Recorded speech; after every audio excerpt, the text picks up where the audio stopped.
Hello guys, start பண்ணலாமா? நான் trade place பண்ணியிருக்கேன். ஒரு நிமிஷம். ஓகே.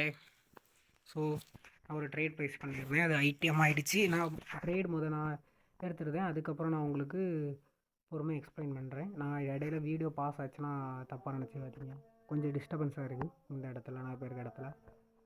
ஸோ இந்த மார்க்கெட்டை பொறுத்த வரைக்கும் ஃபுல் டவுன் ட்ரெண்டு இல்லை. ஒரு நிமிஷம். ஓகே, ஸ்டார்ட் பண்ணலாம். நான் என்ன ட்ரேட் பண்ணியிருந்தேன் நீங்கள் பார்த்து, இந்த பையர் கேண்டில்லேருந்து இந்த இந்த இடத்துலேருந்து புட் ஆப்ஷன் கொடுத்துருப்பேன். அதாவது ரிஜெக்ஷன் ட்ரேட் ப்ளேஸ் பண்ணியிருப்பேன். எதனால் ப்ளேஸ் பண்ணேன்? ஸோ ஃபஸ்ட்டு உள்ளே வந்தோன்னே நான் நோட் பண்ண விஷயம் டவுன் ட்ரெண்ட். ஓகேவா? இந்த இடத்துலேருந்து, அதாவது இந்த சப்போர்ட் லெவல், என்ன ஒரு சப்போர்ட் லெவல் வந்து மொமெண்டத்தை நீங்கள் நல்லா நோட் பண்ணணும். ரொம்ப ரொம்ப ரொம்ப ரொம்ப டீப் மொமெண்டம் அண்ட் அது ஒரு ஸ்ட்ராங்கான மொமெண்டம். ஓகேவா? அதை நம்ம பார்க்குறோம். ரெண்டாவது, இந்த மொமெண்டம் எப்படி ஸ்டாப் ஆகிரும் பாருங்க. ஒரு ரிஜெக்ஷன் கொடுத்து பையர் என்ட்ரி ஆகி அடுத்த இந்த என்ட்ரி பாயிண்ட்டுக்கு ரீடெஸ்ட் எடுக்க வரத்துக்கு முன்னாடியே பையர் கண்டினியூ பண்ணிட்டான். ஓகே, புரிஞ்சிருக்கும்னு நினைக்கிறேன். வெயிட், நான் ஜூம் பண்ணிக்கிறேன். என்ட்ரி ஆகி திருப்பி செல்லர் என்ட்ரியாக ட்ரை பண்ணுறான். அதுக்கு முன்னாடியே பையர் என்ட்ரி ஆகி ஒரு 2 கேண்டில், ஒரு நல்ல ஒரு 2 கேண்டில் ஃபார்ம் பண்ணி போகிறான். அதுக்கப்புறம் என்ன நடக்குது? இந்த லெவல்லேருந்து ரிஜெக்ஷன் கொடுத்து இங்கே இது ஒரு ஈவினிங் ஸ்டார் பேட்டர்னாக எடுத்துக்கோங்களேன்.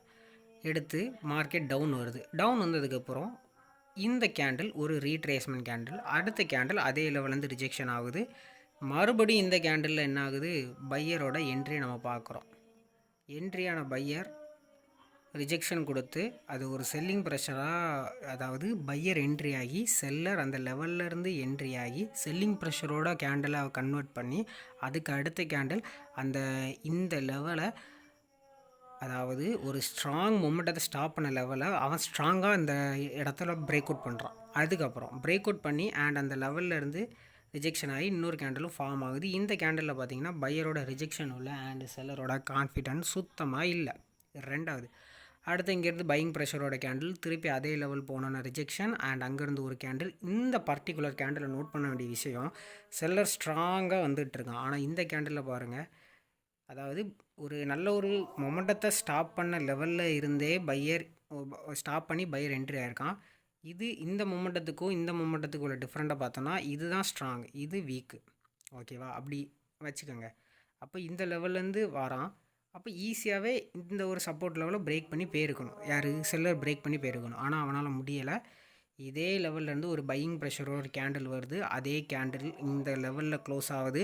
இதுக்கு முன்னாடி லெவல் கிட்ட வந்து ரிஜெக்ஷன் ஆகி வீக் பண்ணி ஒரு செல்லர் கேண்டில் ஃபார்ம் பண்ணியிருக்கான். ஆனால் இந்த கேண்டில் அதாவது ரிஜெக்ஷன் மட்டும்தான் கொடுக்க முடியுது. அடுத்தது யார் வரா? செல்லர் வரா. அந்த கேண்டில்லையும் என்ன நடக்குது? செல்லரோட என்ட்ரி சுத்தமாக இல்லை. ஒரு ஸ்ட்ராங் பையர் கேண்டில் வருது. ஸோ பையர் என்ன பண்ணுறான்? ரொம்ப ஸ்ட்ராங்காக வந்துட்டுருக்கான். ஸோ ஓகேவா? ஆனால் இந்த லெவலில் என்ன இருக்கான்? செல்லர் ஆக்டிவாக இருக்கா. ஏன்னா ஒரு எக்ஸ்ட்ரீம் பாயிண்ட்டை ஸ்டாப் பண்ணி பையர் என்ட்ரி ஆகிருக்கான். அதை நம்ம நோட் பண்ணோம். அப்போ இங்கே இருக்க பையர் என்ன பையர்? நல்ல ஒரு ஸ்ட்ராங் பையர். அப்படி இருக்க பையரே செல்லர் இங்கே ஸ்டாப் பண்ணியிருக்கான். ரைட்டா?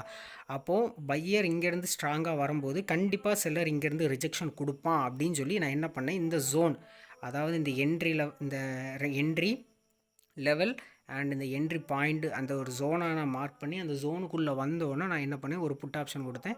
அண்ட் நான் சொன்ன மாதிரி அங்கே ஒரு ரிஜெக்ஷன் கொடுத்து அங்கே ஒரு வீக்கான பையர் கேண்டில் வந்திருக்கு. நான் கொஞ்சம் ஸ்பீடாக பேசிட்டேன்னு நினைக்கிறேன். உங்களுக்கு புரிஞ்சிருக்கும்னு நினைக்கிறேன். மறுபடியும் சொல்கிறேன், நல்லா நோட் பண்ணுங்கள். ஒரு ஸ்ட்ராங் மொமெண்டத்தை ஸ்டாப் பண்ணி என்ட்ரியான பையர். அப்போது ஒரு ஸ்ட்ராங் மொமெண்டத்தை ஸ்டாப் பண்ணி என்ட்ரியாக இருக்கான் பையர். அப்போ இங்கே இருக்க பையர் ஸ்ட்ராங்காக இருக்கான். ரைட்டா? அப்படி இருக்க ஸ்ட்ராங்காக இருக்க பையரே செல்லர் இங்கே வீக் பண்ணி இந்த லெவலில் பிரேக் அவுட் பண்ணியிருக்கான். அப்போ இங்கே இருக்க பையரும் ஸ்ட்ராங்கு, இங்கே இருக்க செல்லரும் ஸ்ட்ராங்கு. ஓகேவா? ஆனால் இங்கே இருக்க செல்லர் ஸ்ட்ராங்காக வந்திருக்கான். ஆனால் என்ன ஆயிருக்கு? இங்கே இருக்க இந்த லெவலில் இருக்க இந்த பாயிண்டில் இருக்க பையராக அவனால் பிரேக் பண்ண முடியல. பிரேக் பண்ண ட்ரை பண்ணியிருக்கான். ஆனால் இங்கே இருக்க பையர் கேண்டில் பையிங் ப்ரெஷரோட ஒரு மொமெண்டத்தை க்ரியேட் பண்ணி வந்திருக்கு. ஒரு நிமிஷம்.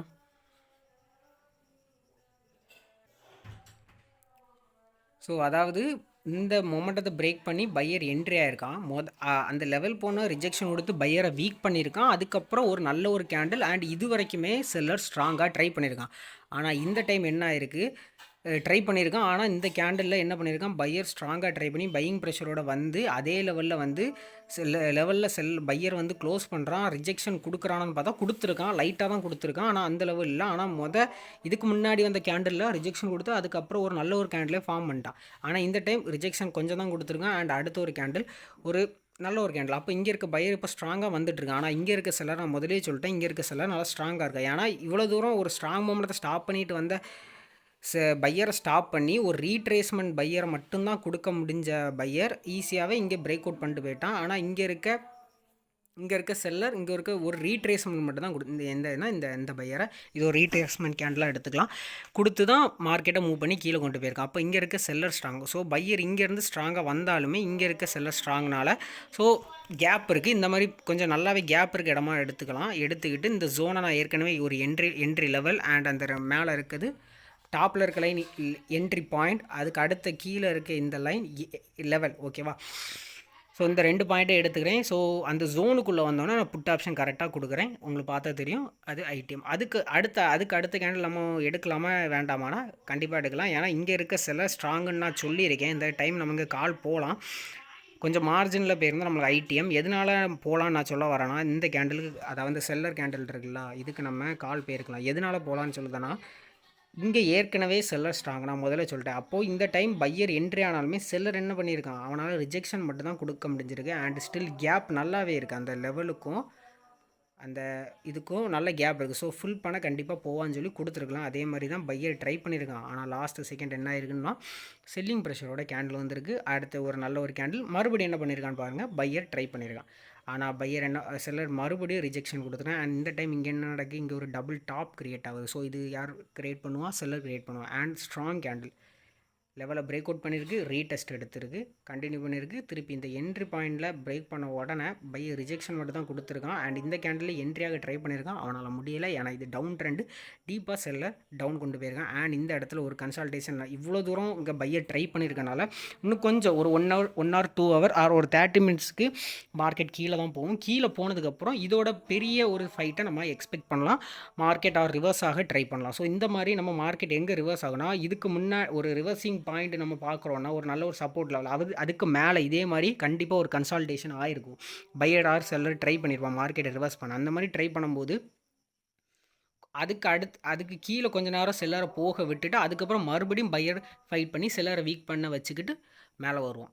ஸோ இந்த மாதிரி தான் ட்ரெண்டு சேஞ்ச் ஆகக்கூடியது. ஸோ இந்த இடத்துல ஒரு நல்ல ஒரு ஃபைட் கொடுக்குறான். இதுக்கு முன்னாடிலாம் டீப்பாக வந்திருக்கேன், இங்கே இடத்துல நல்ல ஒரு ஃபைட்டு அண்ட் இங்கேயும் ஒரு நல்ல ஃபைட்டு கொடுத்து மார்க்கெட்டை ஃபார்ம். இதே நம்ம ஃபாரெக்ஸில் இப்போ என்ன பண்ணியிருக்கோன்னா, நம்ம இங்கெல்லாம் பார்த்துட்டு நம்ம இங்கே என்ட்ரி ஆகிறோம்னு வச்சுக்கோங்களேன்.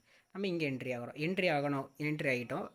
இப்போ நானாக இருந்தால் என்ன பண்ணியிருப்பேன்னா, இந்த கேண்டில் பார்த்துட்டு இந்த இடத்துல வந்துக்கிட்டு ஸோ இங்கே வரான், செல்லர் ரிஜெக்ஷன் கொடுக்குறான். அதுக்கப்புறம் செல்லிங் ப்ரெஷரோட கேண்டில், அதுக்கப்புறம் ஒரு ஸ்மால் கேண்டில், அதுக்கப்புறம் பையர் என்ட்ரி ஆகிறான், ரிஜெக்ஷன். ஒரு வேளை இந்த இடத்துல பையர் ஸ்ட்ராங்காக இருந்தால் இந்த ரிஜெக்ஷன் கொடுத்துருக்காங்களா, அதுக்கப்புறம் கண்டிப்பாக ஒரு நல்ல ஒரு கேண்டில் இந்த லெவலில் பிரேக் அவுட் பண்ணியிருக்கணும். பையர் ஸ்ட்ராங்காக இருந்து மார்க்கெட் ரிவர்ஸ் பண்ணதாக இருந்தால் கண்டிப்பாக பிரேக் அவுட் பண்ணியிருக்கணும். வெயிட் பண்ணும், கண்டிப்பாக ரீடெஸ்ட் எடுப்பான். அதுக்கப்புறம் அடுத்த ரெசிஸ்டன்ஸ் லெவல் எங்கே இருக்குன்னு பார்த்து அது வரைக்கும் நம்ம டிபிஎஸ் செட் பண்ணி ஸ்டாப் லாஸையும் கரெக்டாக செட் பண்ணிட்டு மூவ் பண்ணலாம். இப்போ இந்த இடத்துல நம்ம இந்த கேண்டில் கன்ஃபர்மேஷன் எடுத்துகிட்டு கண்டிப்பாக இந்த லெவல் வரைக்குமே நம்ம சின்ன ஒரு ஸ்கேல்பிங் மாதிரி செட் பண்ணிக்கலாம் நம்ம ஃபாரெக்ஸில். ஸோ புரிஞ்சிருக்கும்னு நினைக்கிறேன். நான் ஸ்பீடாக தான் பேசியிருக்கேன், பட் நான் நிறைய விஷயம் சொல்லியிருக்கேன். நீங்கள் அதை நோட் பண்ணி மறுபடியும் போட்டு பாருங்கள் வீடியோவை. ஸோ இன்னொரு வீடியோவில் பார்க்கலாம். பாய்.